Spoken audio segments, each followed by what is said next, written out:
Hi friends. Boiler operation engineering के preparation में आज मैं टॉपिक लेके आया हूँ, वो है पी और एम एल्कलिनिटी, बॉयलर प्रिजर्वेशन और केमिकल क्लीनिंग। केमिकल क्लीनिंग में हम मोस्टली एल्कली बॉयलर के बारे में पढ़ेंगे कि एल्कली बॉयलर के क्या प्रोसीजर होते हैं, कैसे करते हैं। एक इंट्रोडक्शन फेज होगा, उसके बाद हम इसके बारे में स्टेप बाय स्टेप और केवल इसको लेकर के एक वीडियो बनाएंगे, क्योंकि ये काफ़ी इंपॉर्टेंट है और काफ़ी मतलब लंबा प्रोसेस है। ऐसा नहीं कि हाँ ये तुरंत 10 मिनट में ख़त्म होने वाला है या 1 घंटे में ख़त्म होने वाला है। ये 2 दिन 3 दिन 4 दिन तक प्रोसेस चलने वाला, 5 दिन तक प्रोसेस चलने वाला होता है। तो इसके बारे में हम और एक अलग से स्लाइड लेके आएंगे डिटेल में, लेकिन हाँ जितना हमें आना चाहिए उसके बारे में हम आज पढ़ लेंगे। क्या है कि हमें कितना होना चाहिए, पता होना चाहिए उसके बारे में। और अगर हमें रिटर्न में पूछता है कि हाँ क्या होता है, या फिर कोई हमसे पूछता है, तो हमें रफ आइडिया उसका होना चाहिए कि हाँ एल्कली बॉयल आउट क्या होता है और कैसे होता है। तो आइए स्टार्ट करते हैं अपना जो है आज का टॉपिक। पहले स्टार्ट करते हैं पी और एम एल्कलिनिटी से। पी और एम एल्कलिनिटी जो है हमारा मेजरमेंट एल्कलिनिटी का होता है कि हमारा ड्रम वाटर में, जो बॉयलर ड्रम में है वो पानी है, उसमें एल्कलिनिटी कितनी है। पी और एम जो है तीनों दोनों मिलाकर के ये तीन तरह के आयंस को इंडिकेशन देते हैं। पहला कार्बोनेट आयन, फिर बाइकार्बोनेट आयन और हाइड्रोक्सिल आयन। ये तीनों आयन जो हैं इसमें इनका क्या कंसनट्रेशन, इनकी कितनी वैल्यूज प्रेजेंट है, ये हमको पी और एम एल्कलिनिटी के थ्रू ही पता चलती है। हम सैंपल को भेजते हैं और सैंपल में लैब में जाने के बाद वो पी और एम एल्कलिनिटी को टेस्ट करते हैं, और उसके थ्रू जो फार्मूला एक जनरेट होता है, इनके बीच में रिलेशन है पी और एम के बीच में, तो हमें पता चलता है कि हाँ कौन प्रेजेंट है, कौन नहीं है और कौन कितना है।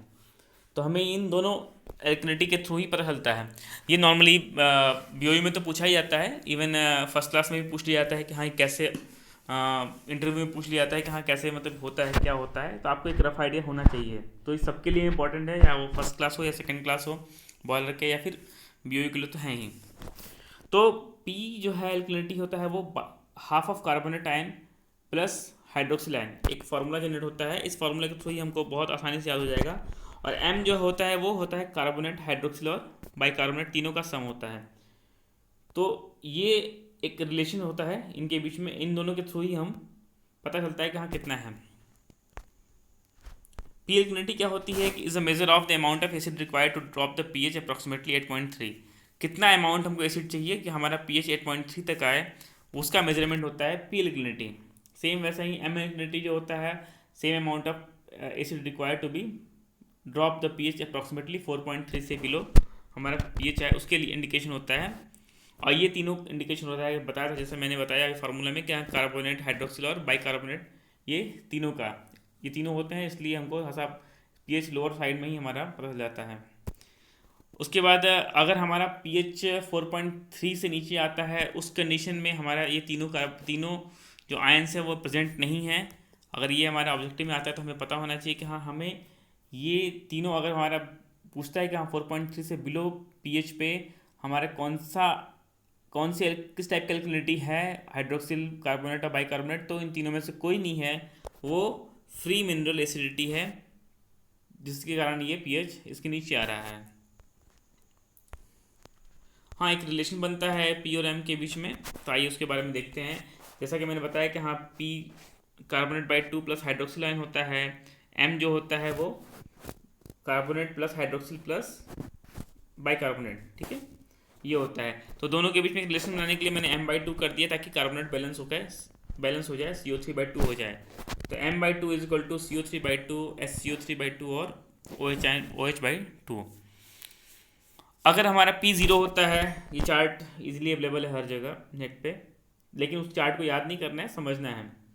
अगर P 0 होता है तो उस कंडीशन में क्या होगा, P इज इक्वल टू 0 होने पर कार्बोनेट और हाइड्रोक्सिल आयन, P 0 होने का मतलब है कि हमारा ये दोनों कार्बोनेट आयन और हाइड्रोक्सिल आयन, ये दोनों अगर 0 हो जाते हैं, तो ये 0 हो जाने के बाद क्या हो जाएगा, उस कंडीशन में केवल और केवल एम एल्कलिनिटी होगी, वो किसकी होगी, ये भी 0 हो जाएगा और ये भी 0 हो जाएगा। उस कंडीशन में क्या हो जाएगा, केवल और केवल बाइकार्बोनेट होगा, जो कि एम एल्कलिनिटी होगी।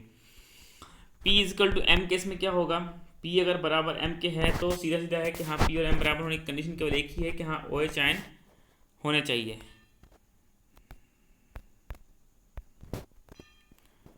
OH आयन होना चाहिए। तो कार्बोनेट भी 0, बाइकार्बोनेट भी 0 और केवल OH आयन है, तो हमारी P equal to M condition fulfil होती है। तो यहाँ ये 0 हो गया और यहाँ पर P equal to M condition है। तीसरा पॉइंट है P equal to M/2। M/2 के लिए मैंने ये फॉर्मूला बताया था कि P equal to M/2 condition में क्या होगा कि जब हमारा ये ज़ीरो हो जाएगा, हाइड्रोक्सिल बाइकार्बोनेट और हाइड्रोक्सिल दोनों ये ज़ीरो हो जाएंगे, उस कंडीशन में P इक्वल टू M/2 हो जाएगा, यानी कि केवल और केवल कार्बोनेट रहेगा। आप जैसा इजीली दिख रहा है, ये तभी पॉसिबल है। आप इसको लिख के इन दोनों फार्मूलों को लिख के रखिए और फिर देखिए। अगर आपको वीडियो में समझ में नहीं आ रहा है तो आपको जैसा जैसा मैं बोल रहा हूँ, आपको बस ये चार्ट रखिए और फार्मूला रखिए, आपको इजीली समझ में आएगा। अगर आपको मेरे बोलने से समझ में नहीं आ रहा है तो P इक्वल टू M/2 कब होगा, क्योंकि कार्बोनेट बाई 2 है और ये कार्बोनेट बाई 2 है। इसके अलावा OH भी जीरो होना चाहिए, क्योंकि इसमें क्या है, M में OH/2 है, तो OH/2 नहीं होगा। अगर OH 10 आ रहा है तो ऐसा नहीं कहाँ ये 5 हो जाएगा, तो यहाँ 10 है यहाँ 5 नहीं हो सकता, पॉसिबल नहीं है, तब P इक्वल टू M/2 नहीं हो पाएगा। तो हमें हाइड्रोक्सिल को जीरो करना पड़ेगा, तब हमारा जाकर के P इक्वल टू M/2 होगा। तो वहाँ पे क्या हो जाएगा, केवल कार्बोनेट एल्कलिनिटी रहेगी यहाँ पर, जैसे मैं बताया है। चौथा है P is less than M/2। Less than M/2 कब होगा? लेस देन M/2 के केस में एक बात तो जान जाइए कि हमारा कार्बोनेट तो रहेगा ही रहेगा, मतलब ये रिलेशन जो है M/2 करने का हमने बैलेंस करने के लिए रहा है। तो लेस देन और ग्रेटर देन दोनों कंडीशन में हमारा कार्बोनेट तो रहना ही रहना है। अब ये डिसाइड कैसे होगा कि हाँ कौन सा रहेगा कौन सा नहीं रहेगा, तो वो रखने के लिए हमें सोचना पड़ेगा, देखना पड़ेगा। हाँ बाइकार्बोनेट और कार्बोनेट जब हम टाइट्रेशन करते हैं तो सबसे पहले हमको कार्बोनेट पता चलता है, फिर बाइकार्बोनेट पता चलता है, फिर हाइड्रोक्सिल पता चलता है। तो हाइड्रोक्सिल जो पता चलता है वो होता है हायर साइड पीएच में, मतलब टाइट्रेशन कंडीशन में 10.8 जब हायर आता है ना, 10.8, 11, 12, उस कंडीशन में हमें हमारा OH कंसनट्रेशन पता चलता है। तो हमारा जो है P equal to greater than M/2 होगा, तब जाके OH आएगा। समझ में आ रहा है आपको? P इक्वल टू M/2 तभी होगा, ये तो कंडीशन M/2 तो क्लियर हो गया, लेकिन अगर हमारा P इक्वल टू M/2 से ग्रेटर है तो OH होगा, और लेस देन है तो बाइकार्बोनेट होगा। और जैसे ही आप रखेंगे यहाँ पे फार्मूला का, यहाँ पे फर्स्ट केस में जो हाइड्रोक्सिल जीरो हम करेंगे तो हमारे सीधे से एक रिलेशन बनेगा जो कार्बोनेट और बाइकार्बोनेट, इजीली कार्बोनेट निकल जाएगा 2P और बाइकार्बोनेट जो निकल जाएगा वो हो जाएगा M-2P। सेम वैसे ही जैसे उस कंडीशन में बताया था मैंने ग्रेटर कंडीशन में, तो वहाँ पर P इक्वल टू, तो उस कंडीशन में क्या हो जाएगा, हमारा बाइकार्बोनेट जीरो हो जाएगा और फार्मूला जस्ट यहाँ से निकल के आएगा कि दोनों को इक्वेशन सॉल्व करने के बाद पता चलेगा हाँ जो कार्बोनेट है वो है 2M-P और 2P-M। ठीक है, तो ये बहुत इजी है। आपको जैसा मैं बोल रहा हूँ शायद से समझ में अगर नहीं आया आपको, क्योंकि जल्दी जल्दी बोलने का कंडीशन है, तो आपको बस ये लिखना है और ये चार्ट रखना है और देखते जाइए, सॉल्व करते जाइए कि हाँ किस किस कंडीशन में कौन कौन सा पॉसिबल है, आपको इजीली मेमोराइज हो जाएगा। तो अगर आपसे कभी भी पूछा जाएगा तो आप बस आपको ये दो रिलेशन पता होना चाहिए कि हाँ P equal to carbonate by 2 plus hydroxyl और M equal to carbonate plus hydroxyl plus OH ion. तो आप इन दोनों से आराम से इसको सॉल्व कर सकते हैं कि हाँ वो क्या बोलना, कैसे निकालना है और क्या है। ठीक है, इफेक्ट ऑफ एल्कलिनिटी, एल्कलिनिटी है तो क्या होगा, कार्बोनेट बाई कार्बोनेट एल्कलिनिटी, जैसा कि हमने पढ़ा था लास्ट वाटर केमिस्ट्री में भी थोड़ा सा इंट्रोडक्शन था कि हाँ ये हार्डनेस है और इनकी वजह से हमारा स्लज बनता है और ये निकालना बहुत ज़रूरी होता है। अगर इसमें सिलिकेट होता तो स्केल बनने की संभावना थी, लेकिन ये स्लज है, टेम्पररी हार्डनेस के पार्ट होते हैं तो नहीं है। लेकिन हाँ OH आयन है, तो OH आयन क्या होता है कि हमारा कॉस्टिक फॉर्मेशन करता है TsP के प्रेजेंस में, और free OH ion is more dangerous. तो फ्री OH आयन हमको नहीं चाहिए, तो जितना हो उतना कम हम रहे, इसलिए हमारा pH भी बहुत ज़्यादा लेके नहीं जाते हैं। तो हमारा क्योंकि ज़्यादा हायर साइड pH होने का मतलब है कि हमारा OH आयन कंसनट्रेशन बढ़ रहा है, और उसके कारण हमारा कॉस्टिक इम्ब्रिटलमेंट, कॉस्टिक करोजन, ये सब चीज़ें उनको प्रेफरेबल कंडीशन मिल जाता है ये दोनों चीज़ों को होने में। तो हमारा OH आयन कंसनट्रेशन नहीं के बराबर होना चाहिए। तो carbonate bicarbonate alkalinity can combine with calcium and magnesium hardness to form a scale in boiler water. ठीक है, जैसा हमने बताया था, when water having carbonate bicarbonate alkalinity is heated, the alkalinity will break down in CO2 which form an carbonic acid. ये भी मैंने बताया था कि जब HCO से ब्रेक होता है हाइड्रोजन के साथ, तो वो कार्बोनिक एसिड बनाता है, CO2 ब्रेक होकर कार्बोनिक एसिड बनाता है, जिसके कारण हमारा pH भी डाउन होता है। The alkalinity of boiler water should be sufficiently high enough to protect the cell plate against the acidic corrosion but not high enough to produce carry over। Carry over क्या है, इसके बारे में हम एक लाएंगे वीडियो, उसको आराम से अच्छे से पढ़ेंगे। A minimum value of alkalinity adequate to protection is 200 ppm, ठीक है। वो मिनिमम अमाउंट इतना होना चाहिए, इतना होना चाहिए, ज़्यादा नहीं होना चाहिए। Higher boiler alkalinity which is excess 700 ppm should be avoided. ज़्यादा नहीं चाहिए, क्योंकि ये बताया था कि हाँ लीड द इम्ब्रिटलमेंट, जिसको कॉस्टिक इम्ब्रिटलमेंट बोलते हैं, और क्रोजन को भी प्रेफर करता है, ठीक है। उसको फेवरेबल कंडीशन मिल जाते हैं इम्ब्रिटलमेंट में। तो ये कास्टिक इम्ब्रिटलमेंट क्या होता है, ये हम जब क्रोजन के बारे में आएंगे तो इसके बारे में डिस्कस करेंगे। इन पॉइंट्स को, जो टेक्निकल पॉइंट्स हैं, इनको आप कभी भूलिएगा मत। अगर आपको लगता है कि आप भूल जाएंगे तो प्लीज़ नोट डाउन कर लीजिए कहीं एक जगह, और प्लीज़ इनको नोट डाउन करना बहुत ज़रूरी है, क्योंकि ये क्या है, पढ़ाई के फ्लो में निकल जाएगा लेकिन आपसे वो छूट जाएगा, तो वो छूटना नहीं चाहिए, ठीक है। हाँ, एक और टेस्ट करते हैं, आयरन ऑक्साइड का भी टेस्ट करते हैं, हमारा आयरन है कितना है, बीच बीच में करते हैं, रेगुलर नहीं करते हैं लेकिन हम बीच बीच में टेस्ट करते हैं। तो आयरन में भी enter in the boiler in the form of corrosion in the pre boiler section और in the red deposition as a result of corrosion in. जैसा कि मैं बताया था कि हाँ, अगर आयरन ऑक्साइड बनता है तो रेड आयरन ऑक्साइड होता है, और अगर ब्लैकिश होता है तो मैग्नेटाइट होता है। तो अगर हमारा बॉयलर वाटर में आयरन की मात्रा बढ़ रही है, यानी कि कहीं ना कहीं आयरन ऑक्साइड बन रहा है, मैग्नेटाइट ब्रेक हो गया है, और वहाँ पे हेमेटाइट फॉर्मेशन हो रहा है, जिसकी वजह से करोजन, हेमेटाइट होने से करोजन के चांसेस पूरे हैं कि करोजन हो, कहीं ना कहीं करोजन आपको स्टार्ट हो जाएगा, और उसी को प्रिवेंट करने के लिए हम मैग्नेटाइट बनाते हैं।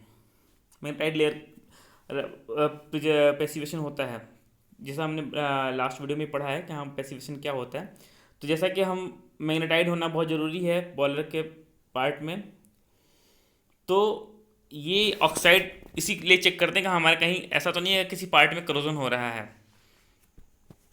तो ये करोजन को प्रिवेंट करने के लिए, और उसके पहले ही हमें क्या एक्शन लेने हैं, उसके लिए हम आयरन ऑक्साइड का टेस्ट करते हैं।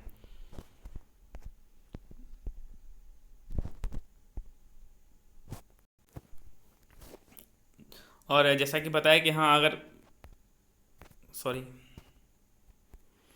जैसा कि बताया कि हाँ, अगर करोजन हो रहा है तो कहीं ना कहीं से मटेरियल डिप्लीट हो रहा है, तो हम थिकनेस मेजर भी इसीलिए करते हैं कि हमारा थिकनेस, तो खैर और भी रीज़न है, क्योंकि अगर फ्लूगस साइड से भी इरोजन होता है तो भी है, लेकिन अगर वाटर साइड से है तो थिकनेस फिर भी उसमें भी कम होता है, तो उसकी वजह से हमारा थिकनेस और बॉयलर फेलियर, ट्यूब फेलियर के चांसेस बढ़ जाते हैं। जैसा कि मैंने ये इंडिकेट किया था कि हाँ रस्ट, अगर वहाँ पे हमारा डीएम वाटर में आयरन नहीं है, और डीएम वाटर एक और चीज़ है कि हमें पता है कि हाँ उसको हंगरी वाटर बोलते हैं, जो हमने डीएम प्लांट में पढ़ा था कि हाँ जब हम स्टार्ट है उसको हंगरी वाटर बोलते हैं, तो वो बहुत मटेरियल भी खाता है, तो उसको यूज़ करते रहते हैं रेगुलर। तो अगर हमारे डीएम वाटर में नहीं है आयरन, सैंपल चेक करते रहते हैं, और हमारा वहाँ पर ड्रम में आयरन की मात्रा ज़्यादा है, तो ऑब्वियस बात है कि हाँ वो कहीं ना कहीं करोजन हो रहा है, ठीक है। हमने बताया था कहाँ, ये इसके मैग्नेटाइट के बारे में हमने डिस्कस कर लिया है, ठीक है।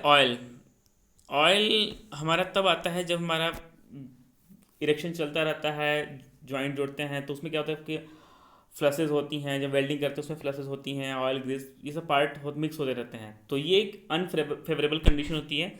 और दूसरा कि ये मेरीन इंजीनियरिंग, जो मेरीन बॉयलर होते हैं ना, उसमें ऑयल के चांसेस ज़्यादा होते हैं एज़ कम्पेयर टू जो कन्वेंशनल पावर प्लांट्स हैं, उनमें ऑयल जो कमीशनिंग स्टेज में होती है, लेकिन जो ये मरीन बॉयलर्स होते हैं ना, उसमें ऑयल्स के चांसेस ज़्यादा रहते हैं। वो रनिंग में भी इंडिकेशन, रनिंग में भी टेस्ट करते रहते हैं।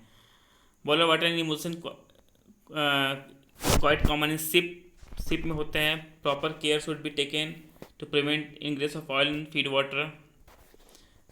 This is done in the order to prevent carbonisation of oil. ये क्या होता है, कंबस्टन, ऑयल का जब कंबस्टन होगा तो टेम्परेचर तो कार्बनाइजेशन होता है, मतलब तो ये due to formation of scale due to the boiler heat. ये कार्बनाइजेशन होने के बाद क्या होता है कि एक स्केल फॉर्म करते हैं हार्डनेस के साथ मिलके ही, जो कि अनफेवरेबल कंडीशन है। Accumulation of oil will reduce the capability of heat transfer surface. दस, जैसा कि हम जानते हैं कि अगर स्केल बनता है तो हमारा ऑब्वियस बात है कि लॉसेस होंगे, एफिशिएंसी लॉस होगी। Carburation of scale formation will lead to over heating and जैसा स्केल फॉर्मेशन होने का मतलब एक ओवर हीटिंग और ट्यूब फेलियर होगा ही होगा। तो ये हमारा ऑयल का ऑयल नॉर्मली ये सिप में होते हैं ना, बड़े बड़े सिप्स होते हैं, मेरीन वाले बॉयलर होते हैं, वहाँ पे चांसेस ये ज़्यादा प्रॉब्लम होता है वहाँ पर। लेकिन यहाँ भी हमारा जब कमीशनिंग होता है उसके बाद बाकी तो हम कभी ऑयल चेक नहीं करते हैं। हाँ, बॉयलर प्रिजर्वेशन कब करते हैं? प्रिजर्वेशन तभी हम करेंगे जब हमको बॉयलर काफ़ी दिनों के लिए बंद करना हो किसी भी रीजन से, या फिर हमारा बॉयलर शट डाउन कंडीशन में है।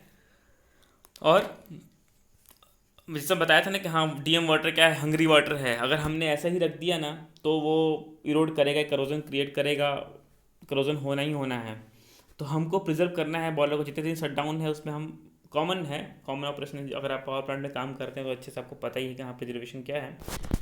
तो लेकिन हमें मतलब जो है हाइड्रोजन के थ्रू करते हैं नॉर्मली, हर प्लांट में मैक्सिमम करते हैं आप हाइड्रोजन या फिर अमोनिया के थ्रू करते हैं। लेकिन और क्या क्या तरीके के होते हैं प्रिजर्वेशन, उसके बारे में भी जानना जरूरी है। Preservation is required when boiler is out of service, या तो सर्विस में नहीं रखा गया काफ़ी दिनों से, मतलब यूज़ में नहीं है, और या फिर shut down to prevent corrosion by atmospheric oxygen with moisture. ठीक है, तो ये इसके थ्रू होता है। अगर ऑक्सीजन इंक्रीज, अगर हमारा पानी भरा नहीं हुआ है और खाली है बॉयलर, तो सीधा बात है कि हमारे करोजन के चांसेस बढ़ जाते हैं। लेकिन अगर आपने डीएम वाटर भी भरा है तो भी वो करोजन के चांस रहेंगे, प्लेन डीएम वाटर भरा है तो, क्योंकि वो हंगरी वाटर है, आपको बता चुका हूँ, वो भी आपको डिप्रिसिएट करता रहेगा मेटल को। Wet preservation in this method boiler water filled with feed water having high concentration of hydrogen concentration 200 ppm तक हम मेंटेन करते हैं अपने बॉयलर को, ड्रम को पूरा बॉयलर को भर लेते हैं ऊपर तक, और उसको फिर उसमें हम जो है 200 ppm तक हाइड्रोजन कंसनट्रेशन रखते हैं। pH को 9.5 से लेकर 11 तक रखते हैं, कोई दिक्कत नहीं है हायर साइड में। या फिर सोडियम बाइसोडियम सल्फेट 300 से 400 ppm can also be use as a if hydrogen not available. अगर आपका हाइड्रोजन नहीं है तो बाइसोडियम सल्फेट भी यूज़ करते हैं। Dry preservation, removal of all water from the moisture और air, maintain relative humidity less than 50%। RH आपको चेक करना पड़ेगा, 50 से 40% होना चाहिए, उससे कम ही होना चाहिए। Water should be drain out from the boiler, the drum manhole, super heater, gauge glass, water wall should be open, completely dry out the internal surface of boiler with hot air. आपको सब dry out करने के बाद आपको hot air में रखना पड़ेगा, hot air से ब्लोइंग करनी पड़ेगी ताकि वो जो मॉइस्चर है वो सब निकल जाए। ह्यूमिडिटी धीरे धीरे मेजर करना है कि ह्यूमिडिटी कम हुई नहीं हुई। After drawing silica gel of activated alumina, silica gel आप वेल नोन है कि हाँ एज अ मॉइस्चर को एब्जॉर्ब करने के लिए होता है, या फिर एल्यूमिना को यूज़ करते हैं, बकेट में रखते हैं, और बकेट में रख के उसको अलग अलग पोजीशन पे अनसेलेक्ट लाइन भी यूज़ कर सकते हैं, जो कि मतलब बूझा चुना इसको बोलते हैं, ताकि ये एज अ डेसिकेंट काम करता है। मतलब ये मॉइस्चर अगर होता है उसको एब्जॉर्ब करता रहता है, और एटमॉस्फेरिक जो ऑक्सीजन है उसको भी कम होने देता है। ठीक है, और तीसरा होता है कि हाँ fill the boiler with nitrogen having a pressure higher than the atmospheric pressure. इन सबसे बेस्ट तरीका तो ये होता है कि आप नाइट्रोजन फिल करके रख दें बॉयलर में, क्योंकि नाइट्रोजन न्यूट्रल है, वो कोई रिएक्शन नहीं करेगा आपका बॉयलर पार्ट से, और वो फिल रहेगा। लेकिन उस कंडीशन में क्या है कि नाइट्रोजन आप तभी करेंगे जब आपके पास सफिशिएंट नाइट्रोजन सप्लाई हो और उस प्रेशर मेंटेन कर पाएँ। ठीक है, और उसमें आपको मतलब कोई लीकेज के चांसेस ना हो। ऑब्वियस बात है कि हाँ गैस है तो ये चांसेस रहेंगे कि हाँ लीक हो, तो इंग्रेस के चांसेस रहेंगे ही रहेंगे। तो इन एयर इंग्रेस को रोकने के लिए आप हायर साइड में रखेंगे, लेकिन क्या होगा कि नाइट्रोजन भी कहीं ना कहीं से अगर हमारा हल्का सा भी लीकेज है या पासिंग है तो हमारा लीक होता रहेगा। तो बेस्ट ऑफ द बेस्ट यही होता है कि हाँ हम वेट प्रिजर्वेशन करते हैं, जो हमको चीप और बेस्ट पड़ता है, ज़्यादा हमको नहीं करता है। लेकिन हाँ ये प्रोसीजर हैं कि आप ये दो तीन तरह के प्रोसीजर हैं जिसके कारण आप अपने आप बॉयलर को प्रिजर्व कर सकते हो। अपना है नेक्स्ट टॉपिक केमिकल क्लीनिंग में प्रोसेस मैंने बताया था कि हाँ क्या क्या है। पहले वाटर वॉशिंग करते हैं। केमिकल क्लीनिंग हमारे जब बॉयलर इरेक्शन होने के बाद कमीशनिंग स्टेज में आता है, उसके पहले हमारा कमीशनिंग का पार्ट है, हम कैसे कैसे करते हैं। तो हमारा बॉयलर लाइट अप से पहले जब लाइन में लेते हैं या स्टीम हमारे टरबाइन में डालते हैं, उसके पहले ये सब चीज़ें हो जाती हैं कि हाँ क्लीनिंग करना बहुत ज़रूरी होता है, ताकि उसमें क्या होता है कि इरेक्शन के टाइम पे बहुत सारे मतलब ट्यूब्स ऐसी पड़ी रहती हैं, तो उसमें ऑक्सीडेशन होता होता रहता है, वेल्डिंग के कारण स्लैग जमा होता है, ऑयल मिट्टी कुछ भी मतलब बहुत गंदगियाँ रहती हैं, वो सबको क्लीन करने के लिए हमारा केमिकल क्लीनिंग करते हैं बॉयलर का, बिफोर लाइन में लेने के पहले। तो पहला सबसे पहले करते हैं वाटर वॉशिंग करते हैं, fill the DM water up to the top of the drum level, ensure that water does not goes to the super heater. Super heater में नहीं जाना है हमको, सुपर हीटर आइसोलेट कंडीशन में रहता है, ठीक है। Drain the water as fast as possible, हमको फ्लशिंग करना है, इसको फ्लशिंग बोल सकते हैं कि हाँ हम वाटर फ्लशिंग करते 2 या 3 बार फ्लशिंग करते हैं जब तक कि क्लियर वाटर ना आ जाए, कि अगर मिट्टी जमी हुई है तो उसमें, लेकिन फ्लशिंग बहुत फास्ट होना चाहिए, सबसे बॉटम कंडीशन है वहाँ से निकालते हैं हम। तो सबसे नीचे जो हमारा ड्रेन दिया हुआ है वहाँ से ही हम उसको खोलेंगे और उसको डंप करेंगे, ताकि अब भरेंगे ऊपर से, जितना फास्ट हो सके उतना पॉसिबल है, ताकि हमारा बाई ग्रेविटी भी बहुत तेज़ी से निकले पानी और क्लीन होता जाए। Repeat the procedure 2 to 3 times until clear water comes out. Alkali boil out में टीएसपी सोडा एस या फिर डाइसोडियम फॉस्फेट भी यूज़ करते हैं, टीएसपी के साथ डाइसोडियम फॉस्फेट भी यूज़ करते हैं, या सोडा एस भी यूज़ कर सकते हैं as a boil out chemical. Add approximately 3 kg per ton of capacity. ये रफ आइडिया है, बाकी ऐसा नहीं है कि हाँ एग्जैक्ट है, इससे ज़्यादा भी हो सकता है, और कुछ और केमिकल्स भी यूज़ करते हैं, ऐसा नहीं है, यही है कुछ आपको मार्केट से भी एल्कली बॉल आउट के लिए मिक्स में केमिकल्स आते हैं, उनको भी यूज़ करते हैं। तो ये एक रफ है कि हाँ ये आप तो डाइसोडियम फॉस्फेट और ट्राइसोडियम फॉस्फेट का ले सकते हैं, या फिर ट्राइसोडियम फॉस्फेट का सोडा ले सकते हैं, और भी केमिकल कॉम्बिनेशंस हैं। तो ये इसका एक रफ आइडिया होता है कि हाँ 3 kg पर टन ऑफ कैपेसिटी क्वांटिटी लेते हैं। Raise the boiler pressure up to 2 kg से लेकर के 1.5 अप टू 2 kg, सॉरी ये 2 kg नहीं है, 21 kg है, ठीक है। Raise the boiler pressure up to 21 kg और 1/5 of the operating pressure of, जो भी 1/5 ऑफ द ऑपरेटिंग प्रेशर, अगर आपका ऑपरेटिंग प्रेशर 100 kg है तो 20 kg 21 kg आएगा। तो इन दोनों में से जो भी लोअर होगा, अगर ऑपरेटिंग प्रेशर और ज़्यादा है तो मतलब हमको 20 kg तक, 20-21 kg तक प्रेशर लेके जाना है वहाँ तक, ठीक है। Raise the pressure. उसके बाद ये प्रेशर बहुत स्लोली रेज करना है 8 घंटे तक, होल्ड फॉर नेक्स्ट 4 आवर्स, 4 घंटे तक होल्ड करना है। ब्लो डाउन चेक करना है हर घंटे, 1 घंटे में, हर 1 घंटे में 10 मिनट प्लस करके ब्लो डाउन भी लेना है, और उसका सैंपल भी चेक करना है। Chemical should be TSP about 1000 ppm and sodium carbonate या फिर डीएसपी 500 ppm तक लेना है कंसनट्रेशन में। Boil out complete when oil grease coming out from the sample will be completely disappear. तो ये सैंपल जाता रहेगा और वहाँ पे चेक करते रहेंगे, अगर हमारा ऑयल और ग्रीस आना बंद हो गया है मतलब कि हमारा chemical cleaning alkali boil out वो कंप्लीट हो गया है। इसके बाद आता है कि हमारा क्या होता है कि नॉर्मली बड़े प्लांट्स में और जगह पे और हाई प्योरिटी का वाटर चाहिए, तो हम क्या करते हैं कि हाँ जो उसमें और जो मटेरियल है उसको क्लीनिंग, एसिड क्लीनिंग करते हैं, जो बॉयलर पार्ट्स हैं उसको और एसिड क्लीनिंग करके और भी क्लीन कर लेते हैं, और उसमें एक पैसिवेशन कर देते हैं, मैग्नेटाइट बना देते हैं पहले से ही, ताकि हमारा जो है और जो डीएम वाटर वहाँ से पास हो तो और मतलब उसमें इम्प्योरिटी कम रहे। तो इसके लिए हम कई प्लांट्स में, जो बड़े प्लांट्स होते हैं वहाँ पर हम एसिड क्लीनिंग भी करते हैं। इसको पोस्ट एल्कली बॉयल आउट करते हैं, बोलते हैं पोस्ट केमिकल क्लीनिंग भी बोलते हैं। तो उसमें इनहिबिटर ऐड करते हैं, HCl 5% of solution by weight use करते हैं। सुपर हीटर और रीहीटर्स के लिए 30% solution of citric acid use करते हैं। सुपर हीटर का बॉयल आउट जो है ना वो बैक के थ्रू करते हैं, मतलब कि सुपर हीटर का आउटलेट से डालते हैं केमिकल्स को और ड्रम साइड में लेते हैं, और वैसे भी ये दोनों सेपरेट करके ही करते हैं स्टार्टिंग में केमिकल क्लीनिंग जो करते हैं। फिर मैक्सिमम टेम्परेचर जो है 80 डिग्री, कहीं 60-65 भी रहता है, ऐसा नहीं है कि हाँ उससे ज़्यादा नहीं होना चाहिए temperature. Chemical react with iron oxide and form iron oxide के साथ रिएक्शन करता है, और उस कंडीशन में क्या होता है कि आयरन की कंसनट्रेशन बढ़ती लगती है। जो भी रस्ट बना है और आयरन ऑक्साइड बना है हमारा मतलब इरेक्शन के टाइम में, उसमें समय लगता है, तो ट्यूब्स हमारे बहुत पहले ही आ जाती हैं।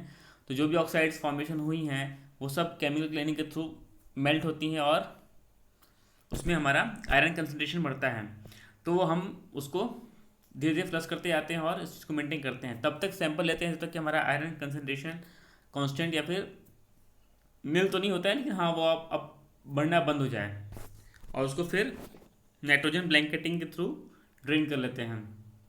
और एक चीज़ और ध्यान रखते हैं कि हाँ neutralise sample before drain, sample को न्यूट्रलाइज करना है। न्यूट्रलाइज करने के लिए, क्योंकि ये क्या है, एसिड है, तो इसको हम डायरेक्ट कहीं भी नहीं डाल सकते हैं। तो एक गड्ढा बना करके या फिर आपको चाहिए वहाँ पे केमिकल को ड्रेन करते हैं, वहाँ पे उसको न्यूट्रलाइज भी करते हैं, मतलब कि हमारा हायर पीएच का कॉस्टिक या फिर कुछ डाल के उसको न्यूट्रलाइज करते हैं, फिर उसको यूज़ करते हैं, डंप करते हैं। तो ऐसे ही नहीं कर देते हैं। ये बहुत नॉर्मली पूछ लिया जाता है कि हाँ केमिकल को कहाँ डंप करते हैं, तो ये बिना ट्रीटमेंट के नहीं करते हैं, ठीक है। फिर उसके बाद जो है circulate and drain the water until iron less than 25 ppm and pH about 6.5 to 6.8। ये वाटर से रेंज करते हैं, उसको धोते हैं, फ्लश आउट करते हैं, सॉरी। नेक्स्ट पैसिवेशन, जैसा हमने डिस्कस कर चुके हैं लास्ट वीडियो में भी। पैसिवेशन क्या होता है कि वही मैग्नेटाइट लेयर बनाते हैं, मेंटेन टेम्परेचर, ये। लेकिन ये पैसिवेशन एक तरह से कम लीजिए कि हाँ लाइट अप से पहले वाला होता है। बाकी जो पैसिवेशन ये होने के बाद क्या होता है कि हमारा अगर हमारा हाइड्रोजन कम होता है तो वो कम पैसिवेशन हट जाता है, मैग्नेटाइट हट जाती है और हेमेटाइट बनता है। तो ये हेमेटाइट मैग्नेटाइट होता रहता है। तो मोस्टली लेकिन हमारा मैग्नेटाइट ही रहता है, क्योंकि हम अपना हाइड्रोजन को हायर साइड में रख लेके चलते हैं, तो हमारा हेमेटाइट मेंटेन ही रहता है, सॉरी मैग्नेटाइट। तो हमें ये क्या होता है कि हम प्री हेमेटाइट बना के फिर लाइट अप करते हैं, सॉरी मैग्नेटाइट बना करके। तो raise the pH up to 9.5 with hydrogen and ammonia, left for circulation 20 hours के लिए रखते हैं, सर्कुलेशन रखते हैं। 90 से 95 डिग्री सेंटीग्रेड टेम्परेचर रखते हैं। और हाइड्रोजन का कंसनट्रेशन, जैसे मैंने बताया था कि हाँ प्रिजर्वेशन के टाइम पे भी हाइड्रोजन कंसनट्रेशन 200 ppm पे रखते हैं, और यहाँ पर भी वही सेम चीज़ है कि हाइड्रोजन कंसनट्रेशन है 200 ppm तक रखते हैं। उसके बाद हमारा सेकेंड स्टेज पैसिवेशन भी होता है। ये क्या होता है, ये सब एसिड क्लीनिंग के पहले हमारे क्या होता है, ड्रम इंटरनल्स को रिमूव कर देते हैं, ताकि हमारा उसमें एसिड का इफेक्ट ना पड़े। तो हमारा जो सेकेंड स्टेज पैसिवेशन होता है उसमें हम सारे ड्रम इंटरनल्स को लगा देते हैं, ये है सेकेंड स्टेज पैसिवेशन। और उसके बाद हम उसको करते हैं। तो fill the boiler drum with DM water having pH 9.2 to 9.8, जो ऑपरेटिंग हमारा नॉर्मली रनिंग पीएच भी है। और raise the boiler pressure up to 40 kg, maintain hydrogen concentration about 20 ppm, जो हमारा रनिंग में होता है, और रन बॉयलर अबाउट 24 आवर्स। ये सेकेंड स्टेज पैसिवेशन होता है। उसके बाद हमारा बॉयलर रेडी हो जाता है आगे के प्रोसेस के लिए। तो ये हमारा केमिकल क्लीनिंग का पार्ट है। और हाँ, एक चीज़ और मैं बताना चाहता हूँ कि हमारा जो नेक्स्ट टॉपिक है वो थ्योरी हमने ज़्यादा पढ़ ली है, तो एक न्यूमेरिकल से रहेगा, और वो न्यूमेरिकल भी बड़ा इंटरेस्टिंग है। टर्बाइन से लेंगे हम लेंगे। और नॉर्मली हम जब ऑपरेशन में रहते हैं तो हमें ये दिमाग में आता है, या फिर हमें एक कैलकुलेशन मिल जाता है कि हमारा वैक्यूम में इतना डिटेरिएट होगा तो हमें इतना सेविंग होगा, इतना होगा तो इतना। ये सेविंग ये कैसे कैलकुलेट करते हैं, तो ये चीज़ हम जानेंगे कि हमारा वैक्यूम डिटेरिएट होने से हम वो कैलकुलेशन कैसे जनरेट होता है। तो ये न्यूमेरिकल बहुत ही इंटरेस्टिंग है, और मैं जानता हूँ कि सबके लिए इंपॉर्टेंट है, मोस्ट ऑफ द मोस्ट सबको पता होगा, लेकिन ये उनके लिए है जिनको नहीं पता है। तो ये कैसे कैलकुलेट करते हैं, हमारा अगर वैक्यूम डिटेरिएट होता है तो उसमें कॉस्ट हमारी कैसे जनरेट होती है, या फिर स्टीम कितना स्टीम फ्लो बढ़ा वैक्यूम डिटेरिएट होने के बाद। तो इस न्यूमेरिकल को हम हमारे नेक्स्ट टॉपिक में देखेंगे। बहुत बड़ा न्यूमेरिकल नहीं है, एक ही न्यूमेरिकल रहेगा, आप इजीली समझ जाएंगे, और उसको प्रैक्टिस ज़रूर करिएगा। तो मिलते हैं अपने न्यूमेरिकल के टॉपिक पे बहुत जल्द, ठीक है। तब तक प्लीज़ जुड़े रहिए मेरे साथ, और आपको बहुत मज़ा आने वाला है। मेरी पूरी कोशिश है कि मैं आपको अच्छे से अच्छे ले चलूँ। और हाँ, एक चीज़ और, ड्राइंग की क्लासेस भी लूँगा मैं। मेरे कुछ फ्रेंड्स का आया था कि हाँ सर ड्राइंग के पेपर्स अपलोड करिए, तो प्लीज़ केवल ड्राइंग के पेपर अपलोड, तो आपको ड्राइंग के पेपर दुनिया भर के आपको इंटरनेट पे मिल जाएंगे, लेकिन बिना सोल्यूशन का वो पेपर्स किसी मतलब का नहीं है। तो सोल्यूशन होने चाहिए, और सोल्यूशन वैसा होना चाहिए जो हमें समझ में आए। केवल ऐसा नहीं कि हाँ मिल जाए, दे दिया और किसी ने सॉल्व करके दे दिया और बस ये रहा सोल्यूशन और ये रहा क्वेश्चन। तो हमें कैसे सॉल्व करना है वो भी पता होना चाहिए। तो ये सब मिलेगा आपको धीरे धीरे। प्लीज़ जुड़े रहिए, और क्या क्या आपकी क्वेरीज हैं उसको बताते रहिए। हम न्यूमेरिकल्स को भी स्टार्ट करेंगे, अपने जो बीओई के न्यूमेरिकल्स हैं बॉयलर से रिलेटेड, और आते हैं BOE में, वो सब चीज़ भी हम स्टार्ट करेंगे। तो प्लीज़ जुड़े रहिए। तब तक के लिए मिलते हैं नेक्स्ट वीडियो में। Thank you so much, bye.